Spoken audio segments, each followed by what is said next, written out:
Good morning. Hope you're all doing well. Hope your truck's treating you good. It's early morning. Have to turn on the flashlight so you guys can see me. I know you probably wish that I hadn't. But hope you're all doing well. Hope your trucks are running good. I actually had a guy asking about buying my truck yesterday. I'll get back to that later. Turn that light on. Too dark. Man, these lights don't work like you expect. So, this is a short week, and be going on a little mini vacay this week. So, I got all my work done pretty quick. Little route that I do, I call it my dedicated route, and oh, that's good. So this route that I do, I've been doing it for the same price, for the same rate for almost since I started. And it started out, I was placing bids on the route, and I'd get it for, it would fluctuate about $75 to $100 depending on, I guess, who was approving the bid. But finally, at one point, the agent who was over the thing called me and asked me if I wanted the route sort of as a dedicated type of thing. And I said yes, and the rate that I had bid that day, he said, I can give you that rate if you'll take it every day. And which I told him, I'm not going to take it every day. I'm not that guy, but I will take it every week, at least, a few times a week. So I'm going to have to go back to him and say, hey, I need more money because of fuel prices. Fuel prices, man, they've gone up so much over the past few months. I can't believe it. But here's my numbers for the week, and I am sitting at the shipper right now, and I'll be unloading here hopefully in about 30 minutes, and I'll take the trailer back and go home. But I'm counting every single mile and all those hours included on the way home. So I'm going to be using a total of 31 hours for the whole week. I left the house. It's basically going to be 2.5 days. I left the house Sunday, went and picked up a load, and I drove about 4 hours on Sunday. But yeah, so 31 hours, and quite a few of those hours are getting unloaded, waiting to get unloaded. So that's the wasted time in there. This week they were taking a little bit longer to unload because they didn't have enough room in their warehouse. So it added a couple of hours to the unloading process. Hopefully they won't do that today. I have to go revise these numbers, but all right. So for the week, 2.5, let's just say 3 days, $4,925. $4,925. The total number of miles, when I get back to the house, the total number of miles for the week will be 1,550 miles. So very short week. And that would be $3.51 all loaded miles. But with my little deadhead, I got to the house and back, it brings it down to $3.17 a mile. So still pretty good. Which the number that I like to put in there, this is a gross hourly rate. I've been doing this a lot in my latest videos, talking about this hourly rate, and I really like to look at the hourly rate because it tells you so much more than how much you're making per mile. That load might pay $4 a mile, but once you add in waiting to get loaded or waiting to get unloaded or whatever you have to wait for, is it really $4 a mile? Is it really that efficient? So this this load right here pays me 158 bucks per hour for every hour that, you know, I'm sitting waiting to get loaded. I'm doing a drop and hook and driving, everything. I don't count the hours that I'm in my bunk because, you know, back there eating or watching TV or relaxing. So, you know, a pretty efficient run there. Power only, I've noticed when I get a good rate on power only, obviously it's gonna, that efficiency number, that hourly number looks a whole lot better because I'm in and out in 10 minutes picking up a trailer, and I drop it in 10 minutes. So that rate really goes up with the power only. So 158 bucks an hour for the week. So here's where it hurts. This is where it really hurts, because over the past just over this past month, there was a station here that I bought fuel at just over a month ago, and I got fuel for $2.99 a gallon. That's not counting my IFTA. $2.99 a gallon. That same station right now is at $2.50 something. I forget what it's, $2.54 or something like that. So 50 cents in a month it jumped up there. And that's just not this month. A few months ago, I was fueling quite a bit over in Shreveport at the Petro, and I was getting, I can't remember if it was 3 or 4 months ago, but I remember buying fuel for $2.87 a gallon. And just within a month, that jumped up to $3.20. I haven't been back over there since. I'm sure it's in the $3.50s, $3.60s, or what have you. But I know it's there's a, you know, some of these stations lag because they bought that cheap fuel and they're still selling cheap fuel. You know, they bought a while ago, and then some of them just had to refill their tanks. But man, it, you know, it's everywhere you go now, it's $3.50 a gallon or more. So I don't know what's going on. I'm not into those type of politics, but man, something needs to be done. And I'm gonna have to call this agent up and say, hey, I'm gonna have to go up on my rate. You know, you're talking this fuel going up 50 cents a gallon in a month. It's just outrageous.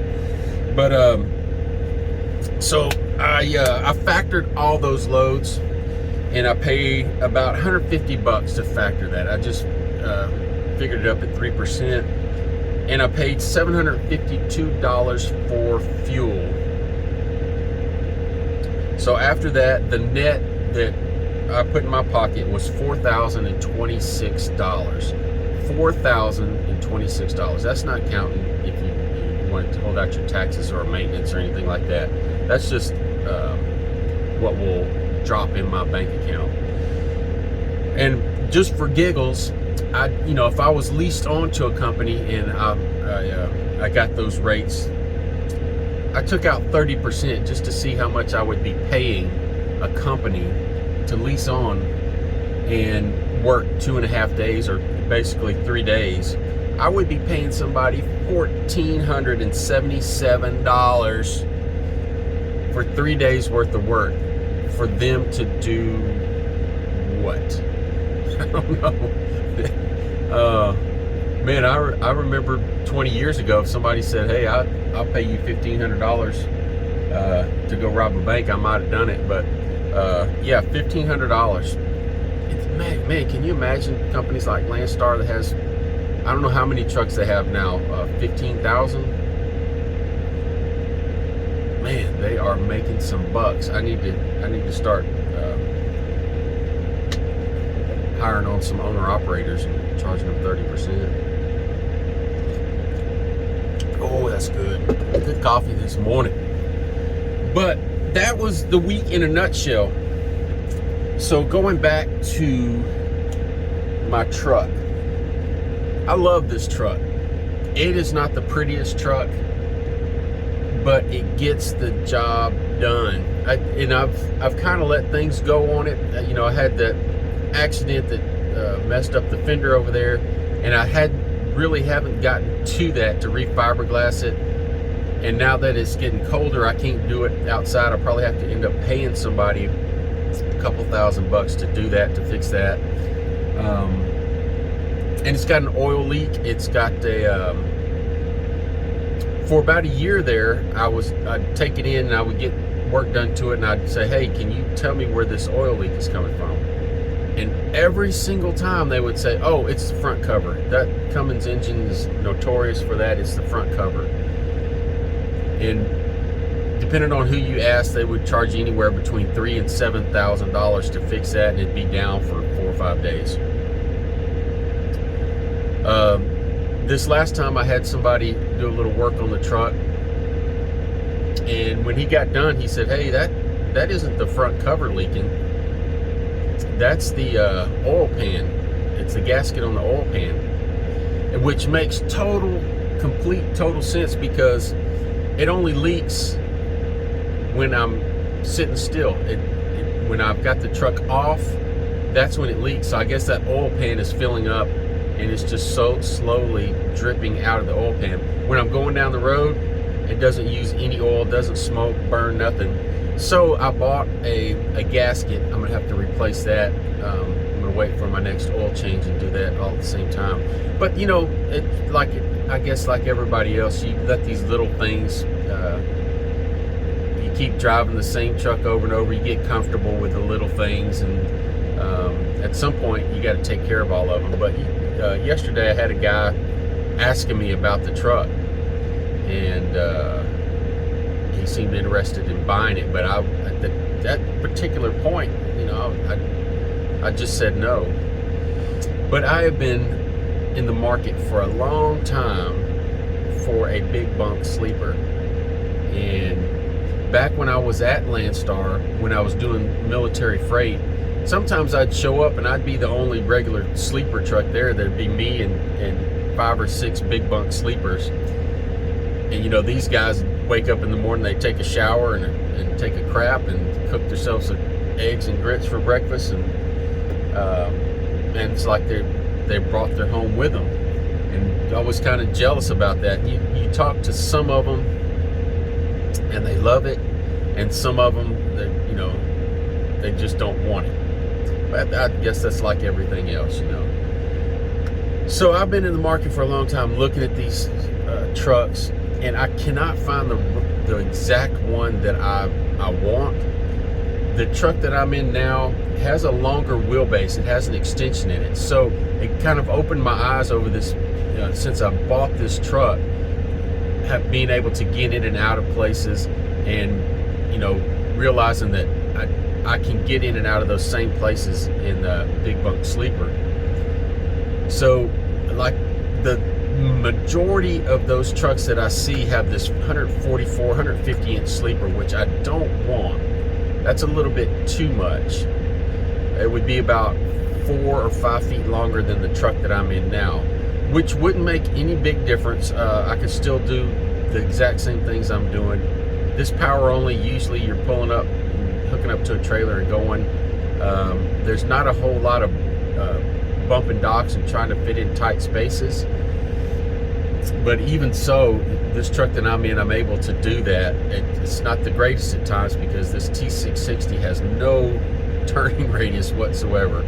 And on top of being 3 foot longer than most trucks, sometimes it makes it a little difficult to bump docks. But so that's where I'm at. I'm in the market for one. I'm trying to find a sleeper that's around 110 inches, somewhere around there, 120. Give me a little shower, a place to cook, and be more comfortable. And now that the guy yesterday, you know, was talking about buying my truck, I probably should have gotten his number and said, hey, let me think about it, because I could probably more than double what I paid for this truck.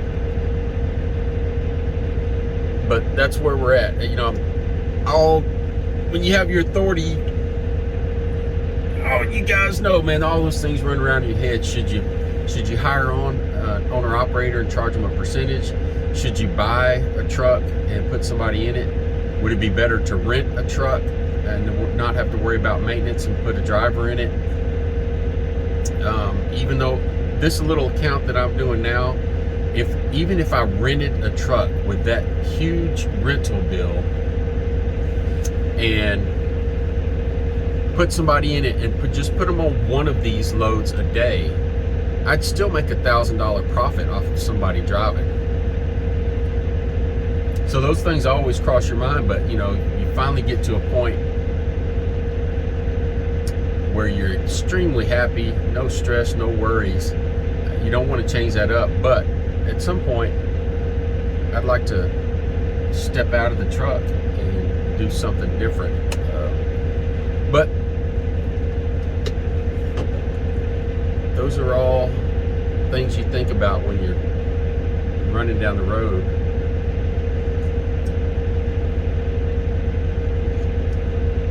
It's almost time to get in here, so I'm going to end this video, but hope you guys have a good week, and I will probably talk to you guys from Vegas this week.